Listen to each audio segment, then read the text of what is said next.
Hello दोस्तों, देखिए कृष्णदेव राय और राणा सांगा में कौन सबसे ताकतवर था। तो कृष्णदेव राय और राणा सांगा दोनों एक साल के फर्क थे। 1508 से 1528 तक राणा सांगा ने राज किया था और कृष्णदेव राय 1509 से 1529 तक, माने मैक्सिमम मानिए कि एक ही साथ थे दोनों। तो कृष्णदेव राय और राणा सांगा दोनों ही अपने समय के लिए महान और ताकतवर शासक थे। लेकिन अगर तुलना करनी हो कि कौन ज़्यादा ताकतवर था तो ये कई पहलुओं पर निर्भर करता है, जैसे सैन्य शक्ति, साम्राज्य का आकार और प्रशासनिक कुशलता और सांस्कृतिक प्रभाव।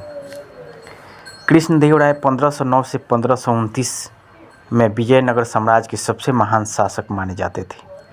उनके शासन में विजयनगर दक्षिण भारत का सबसे समृद्ध और शक्तिशाली साम्राज्य बना। उनकी सेना संगठित और अच्छी तरह से प्रशिक्षित थी और उन्होंने बहमनी, बीजापुर और उड़ीसा जैसे राज्यों को हराया। वे कला, साहित्य और संस्कृति के महान संरक्षक थे। उनकी राजधानी हम्पी अपने समय की सबसे अमीर और सुंदर शहरों में गिनी जाती थी।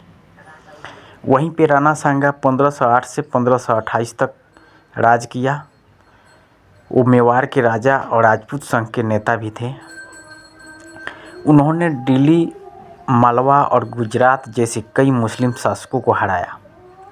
वे एक महान योद्धा थे और युद्ध में कई बार घायल होने के बावजूद लड़ते रहे। राणा सांगा की प्रतिष्ठा इतनी थी कि बाबर जैसे आक्रमणकारी को भी उनसे मुकाबला करना पड़ा।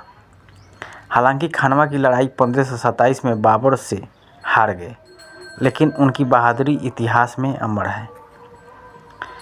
क्षेत्रफल और सैन्य ताकत।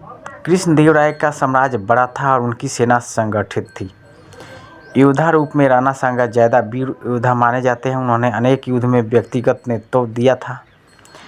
प्रशासन और संस्कृति में योगदान कृष्णदेव राय इस मामले में आगे है, क्योंकि बाबर ने भी माना था कृष्णदेव राय को बाबरनामा में कि कृष्णदेव राय विजयनगर साम्राज्य का सबसे शक्तिशाली राजा है।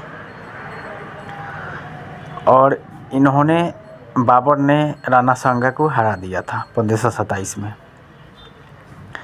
अगर कुल शक्ति और साम्राज्य की समृद्धि की बात करें तो कृष्णदेव राय अधिक ताकतवर थे, लेकिन अगर व्यक्तिगत वीरता और युद्ध कौशल की बात हो तो राणा सांगा कहीं पीछे नहीं थे।